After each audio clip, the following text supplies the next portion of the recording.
یہ نہ تصور کیا جائے کہ والدین کا اس دنیا سے کچھ کر جانا گویا ہمارے لیے یہ ہے کہ اب ہم خدمت سے بری ہو گئے. نہیں، قدرت نے ماں باپ کے انتقال کے بعد بھی بچوں کے لیے بچوں پر ماں باپ کے کچھ حقوق اللہ عز و جل نے رکھے ہیں. پہلا حق کیا ہے؟ تو فرمایا گیا کہ ماں باپ کا پہلا حق یہ ہے کہ اگر ان کا انتقال ہو جائے، یعنی یہ انتقال کے بعد کا ہے، چونکہ زندگی کے حقوق تو بہت سارے ہیں، لیکن ماں باپ انتقال کر جائیں تو انتقال کرنے کے بعد پہلا حق کیا ہے؟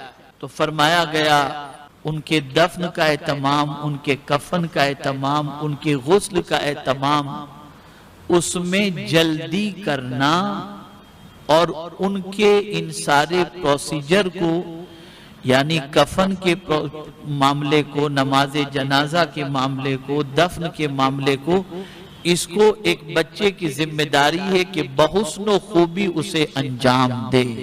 یہ پہلا حق. اور میرے پیارے آقا صلی اللہ تعالی علیہ وسلم کے پیارے دیوانوں، یہ تصور نہ کیا جائے کہ روح ماں باپ کے قفس انصری سے پرواز کر جاتی ہے، پھر اس کے بعد یہ پتہ نہیں چلتا کہ کون کیا کر رہا ہے. نہیں، ماں باپ کو اچھی طریقے سے انتقال کے بعد بھی پتہ چلتا ہے کہ ان کا کون سا بچہ ان کی قبر پر آ رہا ہے اور کون سا بچہ نہیں آ رہا، کون فاتحہ پڑھ رہا ہے، کون نہیں پڑھ رہا، کون ایصال ثواب کر رہا ہے، کون ایصال ثواب نہیں کر رہا.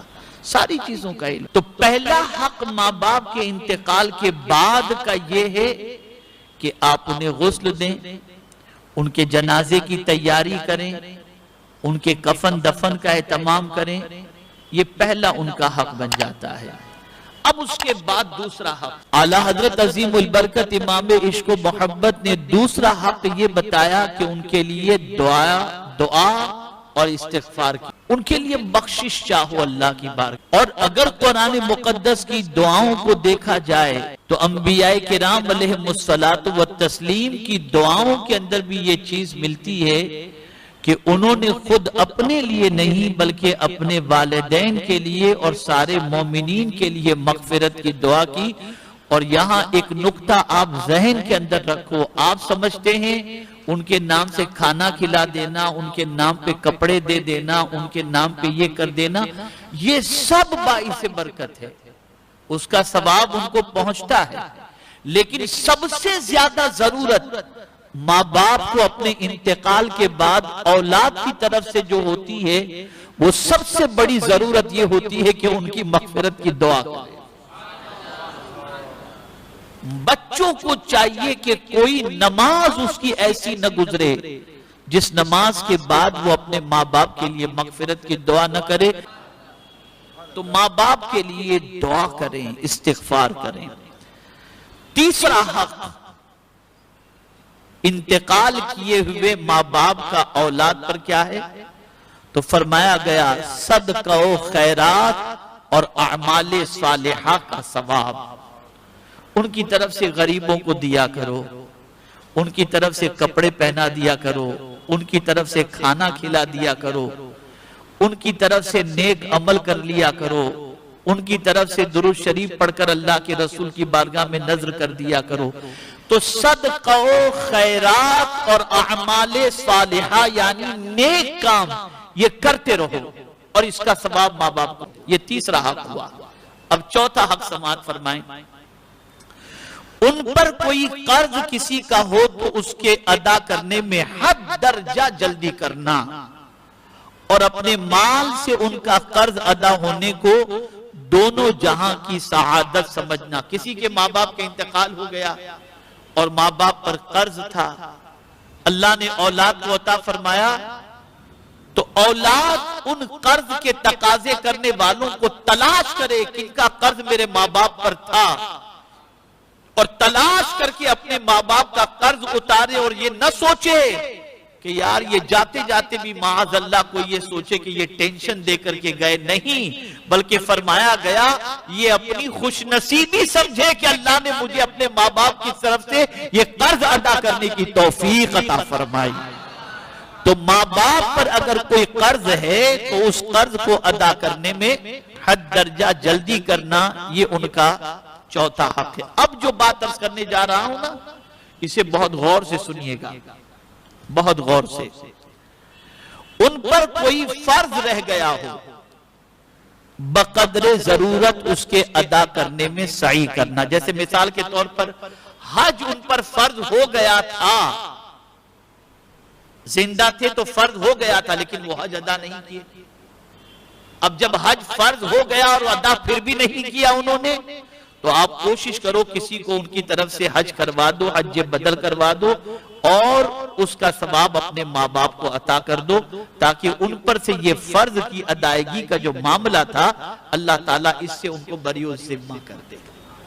اسی طریقے سے روزے کا معاملہ، کہ اگر والدین پر کچھ روزے ایسے رہ گئے کہ روزے انہوں نے چھوڑ دیے تو اس روزے کا فدیہ ادا کرو۔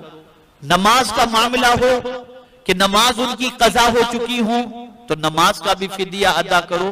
اب نماز کا فدیہ انتقال کے بعد ادا کیا جائے گا، لیکن روزے کا فدیہ آپ ان کی زندگی میں بھی دے سکتے ہو کہ وہ بوڑھے ہو چکے ہیں، مریض ہیں اور روزہ رکھنے کی طاقت نہیں رکھتے، تو ایک روزے کا فدیہ ایک صدقہ فطر ہے۔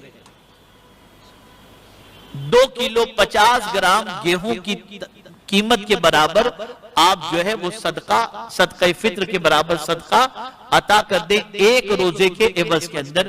یہ اس کے لیے ہے جو بیمار ہیں، شیخ فانی ہو چکے ہیں، یعنی اتنے بوڑھے ہو چکے ہیں کہ اب روزہ نہیں رکھ سکتے، تو ایک روزے کا فدیہ یہ۔ اور اسی طریقے سے ایک وقت کی نماز اگر انہوں نے قضا کی ہے تو ایک نماز کا کفارہ بھی ایک صدقہ فطر ہے۔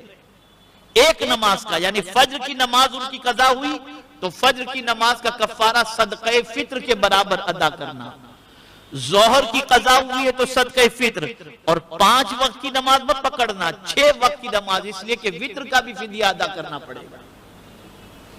وطر کا بھی فدیہ ادا کرنا پڑے گا۔ تو اگر ماں باپ کی نمازیں قضا ہو چکی ہیں اور ان کی نمازوں کو اگر آپ چاہتے ہیں کہ اللہ عز و جل کی بارگاہ کے اندر، پروردگار جل جلالہ کی بارگاہ میں ان سے جو ہے ان نمازوں کے بارے میں پرسش نہ ہو اور اللہ کرم فرما کر ان کو اس فرض پر جو ہے مواخذہ نہ فرمائے، تو آپ ان کی طرف سے فدیہ ایک نماز کا ایک صدقہ فطر دے کر یہ فدیہ ادا کر دیں، اللہ تعالیٰ ان کو بری الذمہ فرما دے گا۔ ٹھیک ہے نا؟ لیکن یہ فدیہ ان کے انتقال کے بعد ہی، نماز کا معاملہ جو ہے یہ انتقال کے بعد کا ہی، روزے کے معاملے کا، روزے کا فدیہ آپ زندگی میں بھی دے سکتے ہیں، اس لیے کہ نماز کے اندر گنجائش ہے کہ آپ کھڑے رہ کر نہیں پڑھ سکتے تو بیٹھ کر پڑھو، بیٹھ کر نہیں پڑھ سکتے تو لیٹ کر پڑھو، لیٹ کر نہیں پڑھ سکتے تو اشارے سے پڑھو، تو یہ اس میں گنجائش رکھی گئی ہے۔ لیکن روزے کے اندر یہ گنجائش نہیں ہے، آدمی اتنا بیمار ہو ہی چکا ہے بوڑھا کہ اس کو کھانے پینے کے مسئلے، تو ان کی زندگی میں بھی آپ فدیہ دے کر اس فرض سے ان کو بری الذمہ کر سکتے ہیں۔ میرے پیارے آقا صلی اللہ تعالی علیہ وسلم کے پیارے دیوانوں، اب چھٹا حق بھی آپ سماعت فرما لیں۔ انہوں نے جو وصیت، کیسی وصیت؟ جائزہ شرعیہ، یعنی شرعی اعتبار سے جائز ہو، ایسی وصیت اگر انہوں نے کی ہے تو اس وصیت کو پورا کرنے کے اندر کوئی کوتاہی نہ کرو، اسے جلدی سے جلدی اس وصیت کو پورا کرنے کی کوشش کرو اگر انہوں نے کوئی وصیت کی۔ میرے پیارے آقا صلی اللہ تعالی علیہ وسلم کے پیارے دیوانوں، 7واں حق، ان کی قسم ان کے انتقال کے بعد بھی سچی رکھنا۔ اب اس کو تھوڑا سمجھا دوں آپ کو۔ کسی سے ملنا ان کو پسند نہیں تھا، فلاں آدمی بیٹا تم کو نہیں معلوم وہ تمہارا دشمن ہے، اس سے مت ملنا، اور ان سے ملنا تمہارے ماں باپ کو ناپسند تھا، تو یہ نہیں کہ وہ جب تک زندہ تھے تب تک نہیں ملتے تھے اور وہ انتقال کر گئے تو اب ان سے ملنا آپ نے شروع کر دیا، اب تو ماں باپ کا انتقال ہو گیا۔ نہیں، انہوں نے جس چیز کے بارے میں تمہیں کہہ دیا تھا زندگی کے اندر جو تم کو ناپسند تھا، آپ اس کام سے پرہیز کرو اور ایسے لوگوں سے ملنے سے گریز کرو۔ میں بھی آج تک الحمدللہ ایسے 2 لوگ ہیں جن کے بارے میں میری ماں نے وصیت کیا تھا، میری والدہ نے، میں آج تک ان سے پرہیز کرتا ہوں۔ بہت کوششیں کی گئی لیکن میں نہیں مان رہا ہوں، اس لیے کہ مجھے معلوم ہے میں ملوں گا تو میری والدہ کو قبر میں تکلیف پہنچے گی، اور ان کا ملنا اپنی جگہ پر، والدین کا مقام اپنی جگہ پر ہے، اسے ذہن میں رکھیے آپ۔ تو میرے پیارے آقا صلی اللہ تعالی علیہ وسلم کے پیارے دیوانوں، اس چیز کو خاص طور پر ذہن میں رکھیں۔ 8واں حق، ہر جمعہ کو ان کی زیارت قبر کے لیے جانا۔ اگر شہر میں ہے ان کی قبر تو کوشش کریں کہ ہر جمعہ کو ان کی قبر کی زیارت کے لیے جائیں، اور وہاں جا کر کیا کریں؟ یاسین شریف اتنی آواز سے پڑھیں کہ قبر کے اندر ان تک آواز پہنچے، اس طریقے سے پڑھیں۔ اب اس کا فائدہ کیا ہوگا؟ حدیث مبارکہ میں آقا کریم صلی اللہ تعالی علیہ وسلم نے ارشاد فرمایا، جب کوئی شخص کسی کی قبر پر یاسین شریف کی تلاوت کرتا ہے تو اللہ اس کے عذاب کے اندر تخفیف فرما دیتا ہے، اور جتنے قبرستان کے اندر مردے آرام کر رہے ہیں سب کے برابر ثواب عطا فرماتا ہے۔ تو یہ بھی والدین کے حق میں ہے کہ آپ کے شہر کے اندر اگر ان کی قبر ہے تو کوشش کریں کہ ہر جمعہ کو ان کی قبر پر جا کر فاتحہ پڑھیں اور یاسین شریف کی تلاوت کر کے ان کی روح کو ایصال ثواب کریں، اور ان کے صدقے میں سارے قبرستان والوں کی روح کو بھی، مومنین کی، ایصال ثواب کریں۔ ایک بہت بڑی غلطی ہوتی ہے مسلمانوں کی طرف سے کہ جیسے قبرستان کے قریب سے گزرے، اندر قبر ہے، اب جانے کا وقت نہیں ہے تو وہیں کھڑے رہ کر قبرستان کے باہر، والدین کی قبر قبرستان کے اندر ہے تو سلام کر لے، وہیں سے سورہ فاتحہ سورہ اخلاص پڑھ کر کے ان کو ایصال ثواب کرنے تھوڑی دیر لگتی ہے، 2-3 منٹ، اور ان کو ایصال ثواب کر کے نکل جائے۔ اگر کوئی شخص اس راستے سے گزرتا ہے اور ان کو ایصال ثواب نہیں کرتا، سلام نہیں کرتا، تو ان کو رنج ہوتا ہے کہ میرے قریب سے گزرا اور مجھے سلام بھی نہیں کیا۔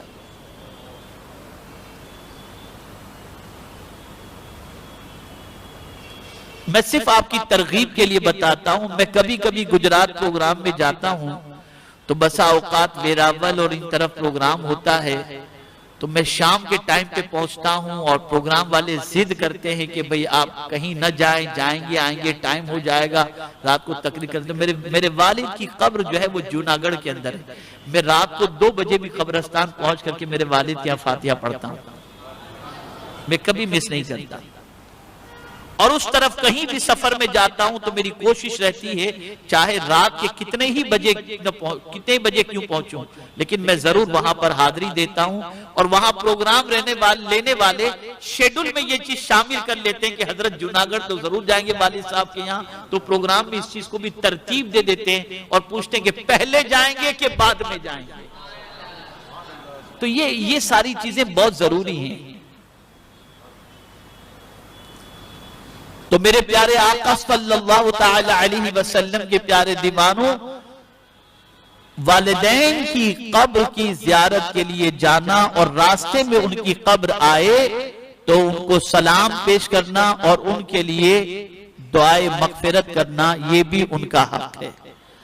اب 9واں حق، ان کے رشتہ داروں کے ساتھ عمر بھر نیک سلوک کرنا، یعنی ماں باپ کے رشتہ دار، باپ کے رشتہ دار، ماں کے رشتہ دار، دونوں کے رشتہ داروں کے ساتھ زندگی بھر حسن سلوک کرنا، یہ اپنی زندگی میں آپ کو شامل کرنا پڑے گا۔ یہ نہیں کہ آج چچا سے رشتہ توڑ دیا، کل ماموں سے رشتہ توڑ دیا اور سوچے کہ اب کہاں ابا امی ہے کہ یہ رشتہ رکھنا ضروری ہے۔ نہیں، آپ جب چچا سے رشتہ رکھو گے، ماموں سے رشتہ رکھو گے اور ان کے ساتھ اچھا سلوک کرو گے تو اس سے ماں باپ کو اپنی قبر کے اندر راحت نصیب ہوگی۔ پتہ چلا مرنے کے بعد بھی کوئی ایسا کام نہیں کرنا جس سے والدین کو قبر کے اندر تکلیف پہنچے، بلکہ ان کے انتقال کے بعد بھی ایسا کام کرنا ہے جس سے ان کو قبر کے اندر راحت نصیب ہو جائے۔ 10واں حق، ان کے دوستوں کے ساتھ دوستی نبھانا اور ان کا احترام کرنا. اکرام کا لفظ آیا ہے حدیث شریف کے اندر، اکرام کا لفظ، کہ ان کے دوستوں کے ساتھ عزت سے پیش آنا، ان کا احترام کرنا. لیکن اگر کوئی شخص اپنے ماں باپ کے دوستوں کے ساتھ اچھا سلوک کرتا ہے، مثال کے طور پر والد کا کوئی دوست پریشانی میں گرفتار ہے، آپ نے ان کی مدد کر دی، وہ آپ کے یہاں آئے، آپ ان کے احترام میں کھڑے ہو گئے، آئیے آپ بیٹھیں، تشریف رکھیں، آپ تو میرے والد کے جگری دوست تھے، تو ان کے ساتھ اچھا سلوک کرنا، اس سے ماں باپ کو قبر کے اندر راحت نصیب ہوتی ہے. میرے پیارے آقا صلی اللہ تعالی علیہ وسلم کے پیارے دیوانوں، یہ 10واں حق ہے. اب 11واں حق بھی آپ سنیں، اس لیے کہ یہ مسلم محلے والوں کے لیے بہت زیادہ ضروری ہے، جہاں مسلمان بہت بڑی غلطی کرتے ہیں. 11واں حق یہ ہے، کبھی کسی کے ماں باپ کو برا کہہ کر جواب میں اپنے ماں باپ کو برا نہ کہلوانا. حضور صلی اللہ علیہ وسلم فرماتے ہیں کہ ایک زمانہ آئے گا لوگ اپنے ماں باپ کو گالی دیں گے. تو صحابہ کرام علیہ الرضوان نے عرض کیا، یا رسول اللہ صلی اللہ تعالی علیہ وسلم، بھلا کوئی اپنے ماں باپ کو گالی دے گا؟ سرکار صلی اللہ علیہ وسلم نے فرمایا، ہاں، اگر کوئی شخص کسی کے ماں باپ کو گالی دے گا تو جواب میں وہ شخص بھی اس کے ماں باپ کو گالی دے گا. اگر وہ گالی نہ دیتا تو جواب میں اس کے ماں باپ کو گالی نہ پڑتی. تو یہاں سے یہ بات سمجھ میں آئی، کسی کے ماں باپ کو آپ گالی نہ دو، کسی کے ماں باپ کو برا بھلا نہ کہو، ورنہ وہ جواب میں تمہارے ماں باپ کو بھی گالی دے گا اور تمہارے ماں باپ کو برا بھلا کہے گا، جس کی وجہ سے تمہارے ماں باپ کو قبر کے اندر تکلیف پہنچے گی. اور اب جو بات عرض کر رہا ہوں یہ آخری حق ہے، 12واں حق، اور اسے بہت اچھی طریقے سے دل و دماغ کے اندر محفوظ کر لیں. 12واں حق یہ ہے کہ ان کے انتقال کے بعد گناہ نہ کریں اور ہر گناہ سے خود کو بچائیں، اس لیے کہ جب بچہ ان کے انتقال کے بعد گناہ کرتا ہے تو قبر میں ان کے ماں باپ کو تکلیف پہنچتی ہے.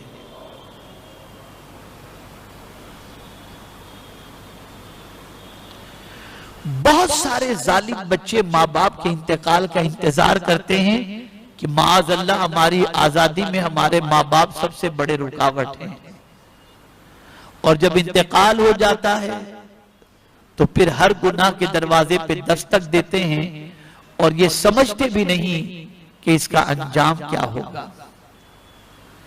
میرے پیارے آقا صلی اللہ تعالی علیہ وسلم کے پیارے دیوانوں، ہفتے میں 2 مرتبہ ماں باپ کے پاس بے بچوں کے اعمال پیش کیے جاتے ہیں. جن کا انتقال ہو گیا قبر کے اندر ماں باپ کے اعمال پیش کیے جاتے ہیں. جب ماں باپ اپنے بچوں کو نیکیاں ان کے اعمال میں دیکھتے ہیں تو خوش ہوتے ہیں اور دوسروں کو بتاتے، دیکھو یہ میرے بچے نے کام کیا ہے. اور اگر بچے نے گناہ کیا اور نافرمانی کی تو ماں باپ شرم سے اب قبر کے اندر پریشان ہوتے ہیں اور ان کو دلی تکلیف پہنچتی ہے. تو اے رسول اعظم صلی اللہ تعالی علیہ وسلم کے پیارے دیوانوں، یہ نہیں کہ ماں باپ کے انتقال کے بعد آپ ماں باپ کو خوش اور ماں باپ کو غم، اس کے بارے میں فکر نہ کریں، بلکہ ماں باپ کے بارے میں یہ چیز ذہن کے اندر رکھیں کہ انتقال کے بعد بھی بچوں کے اعمال ان کے سامنے پیش کیے جاتے ہیں. اچھے اعمال سے وہ خوش ہوتے ہیں اور برے اعمال سے وہ رنجیدہ ہوتے ہیں.